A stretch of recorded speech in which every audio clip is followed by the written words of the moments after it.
সুপ্রিয় দর্শক, আসসালামু আলাইকুম। ক্যামেরার সামনে দাঁড়িয়ে আছে অসহায় একটি বোন, শুনবো তারই জীবনের গল্প। আপু আসসালামু আলাইকুম। ওয়ালাইকুম আসসালাম। আসসালামু আলাইকুম। ওয়ালাইকুম আসসালাম। আপু কেমন আছেন? ভালো আছি, আপনি ভালো আছেন? এই তো আলহামদুলিল্লাহ। আপু আপনার নাম? আমার নাম লিমা, কোথায় থেকে এসেছেন? নোয়াখালী থেকে। বয়স কত আপু? 24। লেখাপড়া কতটুকু করেছেন? ক্লাস 8 পর্যন্ত লেখাপড়া করছি। ফ্যামিলিতে কে কে আছে? ফ্যামিলিতে মা আছে, বাবা নেই, 3 বোন।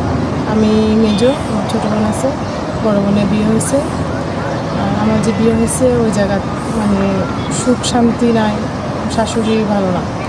শাশুড়ি তো ভালো না, সেটা ম্যানেজ করা যায়, কিন্তু যেখানে স্বামী ভালো না হয় সেখানে থাকা যায় না। হ্যাঁ, একটা সংসারে আপু স্বামী সব। শ্বশুর শাশুড়ি ননদ যত অত্যাচারই করুক, যদি স্বামী ভালো থাকে তাহলে মনে করেন যে চলে ফিরে খাওয়া যায় একটা সংসারের মধ্যে। আমি একটা মেয়ে যতটুকু বুঝি। তো আপনার হাজবেন্ড কি নেশা পানি কিছু করতো আপু? নেশা করতো, আর মনে করেন প্রচুর মারধর করতো। মানে অত্যাচার আর সহ্য করতে পারেননি, কারণ একটা নারী কিন্তু সহজে একটা সংসার ছেড়ে চলে আসে না।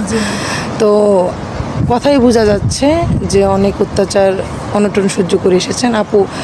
এখানে আমরা বলতে চাইছি যে আপনার বাবা নেই, জি না। আপনার হাজব্যান্ডের সাথে আপনার মেবি ডিভোর্স হয়ে গেছে। হ্যাঁ, ওখান থেকে আমি নিজে চলে আসছি। অত্যাচার ইয়াতে ছাড়বে না, কিন্তু অত্যাচার করবে। পরে ওখান থেকে চলে আসে, আমি নিজে ডিভোর্স দিছি। যেখানে শান্তি নাই সেখানে তো থেকে আর কোনো নাই। হ্যাঁ, তো আপু এখানে আপনার বাবা নেই, হাজব্যান্ডের সাথে ডিভোর্স হয়ে গেছে, সংসারটা তো কিভাবে চলে আপু? সংসারটা তো চালানো খুব কষ্টকর। আমার ছোটো বোন, বড় বোনের ওরকম ভালো ফ্যামিলিতে বিয়ে হয় নাই, তাই আজকে মনে করেন এরপর যেখানে শুনছি যে একটা মানে আমার বান্ধবী বিয়ে হয়েছিল, মোটামুটি ভালোই আছে, সুখ শান্তি আছে। একটা মেয়ের জীবনে কী চাই? সেই তো মনে করেন স্বামীর সোহাগ, ভালোবাসা, এটুকুই। টাকা পয়সা দিয়ে তো মানুষের কোনো কিছু হয় না। হ্যাঁ আপু, টাকা পয়সা দিয়ে সুখ কিনা যায় না। আজকে আছি কালকে নেই। তো আপনি এখন এখানে কেন আসছেন আপু, একটু একটু বলতেন কষ্ট করে। এখানে আসছি তো, এমন কেউ থাকে যে আমার সব কিছু জেনে আমার দায়িত্ব নেবে, আমাকে ভালোবাসবে। আমার পিছে কী হয়েছে এগুলো নিয়ে না বলে আমাকে ভালোবাসবে, আমাকেই দায়িত্ব নেবে। হ্যাঁ, আপনাকে দায়িত্ব নেবে, মানে সারা জীবনের জন্য আপনার হাতটা ধরবে। তো আপু, যদি এখানে আমরা ভিডিও করে অনেক আপুরই ভিডিও ছাড়ি, তো যাদের কপালে ভালো জোটে আবার খারাপ জোটে, কারণ এটা তো কপালের উপর নির্ভর করে, তাই না? মাশাআল্লাহ আপু, মাশাআল্লাহ, আপনার কথা শুনে অনেক ভালো লাগলো। সুপ্রিয় দর্শক, আপু নোয়াখালী থেকে এসেছে। আপুর নাম লিমা। আপুর বয়স কত? আমার বয়স 24। আপুর বয়স 24।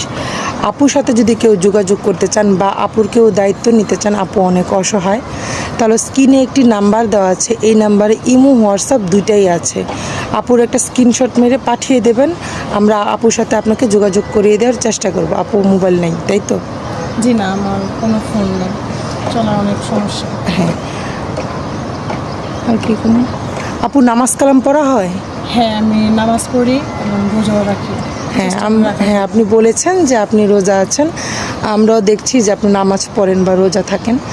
তো আমরা চেষ্টা করব আপু, জানি আপনার জন্য ভালো কিছু করতে পারি। দোয়া রইল। ভালো থাকবেন। আসসালামু আলাইকুম। আসসালামু আলাইকুম। ওয়ালাইকুম আসসালাম।